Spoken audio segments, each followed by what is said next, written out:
Hello. वैदिक math की नई कैलकुलेशन के साथ मैं एक बार फिर से प्रवीण कुमार आप लोगों के बीच में।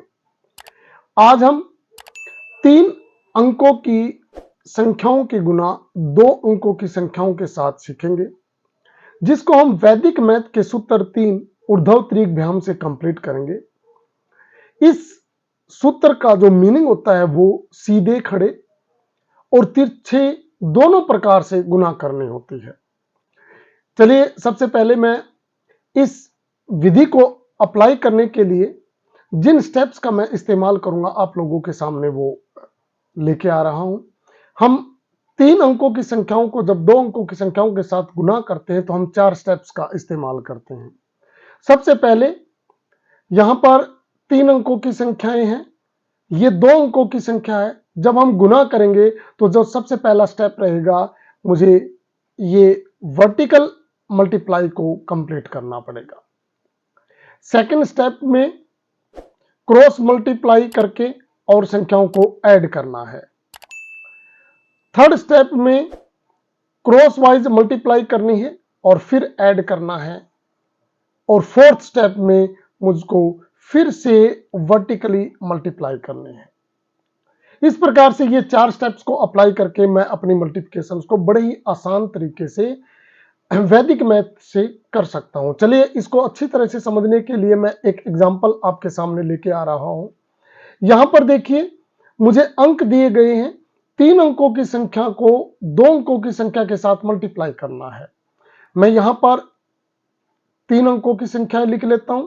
ये 2 अंकों की संख्याएं हैं जो वो मैंने इसके नीचे, ठीक नीचे लिखी है। सबसे पहला जो स्टेप रहेगा वो यहां पर देखते हैं, 5 और 2, ये 2 अंकों की संख्या है। सबसे पहले स्टेप में मुझे इन दोनों की मल्टीप्लाई को कंप्लीट करना है। तो 4 और जो 5 की जो मल्टीप्लाई है वो 20 आ गई, तो मैं यहां 20 लिखूंगा।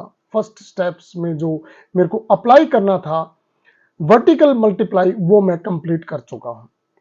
चलिए सेकंड स्टेप के लिए फिर नंबर्स को लिखते हैं। यहां पर 2 डिजिट्स के नंबर है। सेकंड स्टेप में मुझे क्रॉस वाइज मल्टीप्लाई करके अंकों को जोड़ देना है। 4 और 2 8, 3 और 5 15, तो सम आ गया 23। तो मैं यहां पर लिखूंगा 23। तो 2 में मुझे हासिल के रूप में लिखना पड़ेगा। चलिए अब मैं थर्ड स्टेप को अप्लाई करता हूं। थर्ड स्टेप के अंदर फिर से मैंने ये नंबर लिख लिए। अब 2 अंकों की संख्या को यहां पर लिखेंगे और इसको क्रॉस वाइज मल्टीप्लाई करके ऐड करेंगे। 3 और 2 को गुना करेंगे, 6 आ गया। 5 और 1 को गुना किया, 1 को गुना किया 5 आ गया और ये सम 11 आ गया। तो 1 हासिल के रूप में लिखेंगे और 1 हम यहां पे लिखेंगे। मेरा थर्ड स्टेप कंप्लीट हो चुका है। चलिए फोर्थ स्टेप की बात करते हैं। फोर्थ स्टेप में फिर अंकों को हम लिखेंगे और अब यहां पर 5 और 2 अंकों की संख्या यहां लिखी और अब इन दोनों को वर्टिकली मल्टीप्लाई करना है। तो ये जो मल्टीप्लाई है 1 और 2 की, 2 आ गई, ये 2 आ गई। इस प्रकार से हमारी मल्टीप्लिकेशन कंप्लीट हो चुकी है। चलिए देखते हैं किस प्रकार से हम लिखेंगे। ये 2 अंक ऐसे कैसा आएगा, ये 1 अंक ऐसे कैसा आएगा, ये 1 हासिल के रूप में नेक्स्ट डिजिट में ऐड हो जाएगा, 4 हो गया। 2 नेक्स्ट में जुड़ जाएगा, 2 और 0 2 हो गया और नेक्स्ट डिजिट से एज इट इज आ जाएगी। इस प्रकार से जो मल्टीप्लाई है 431 की 52 के साथ मेरी कंप्लीट हो चुकी है। 22, 41 एंड 2।